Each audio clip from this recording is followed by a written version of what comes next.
हाणियों update के पिया मटियारी में अज़ीज़ गुल ख़ैबर जे रिपोर्ट मुताबिक SSP मटियारी कलीमा मलिक की हुकूमत SHO डेरोलाल स्टेशन शाहज़मान चांडियो शहर में मुनशात फ़रोशन खिलाफ़ कार्रवाई कंदे मुनशात के डान लाइक़ो ख़ासकैली के साले जावेद ख़ासकैली के मेन पुड़िन समेत गिरफ्तार करे वरतो। बो मुनशात फ़रोश फरार थियण में कामयाब थी वियो।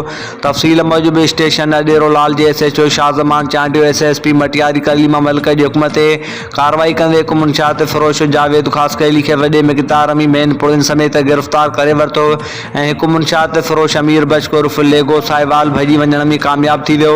जॾहिं त जावेद ख़ासकैली जेको डेरोलाल स्टेशन जे मुनशात फ़रोश जे डान लाइक़ो ख़ासकैली जो सालो ॿुधाए वञे पियो।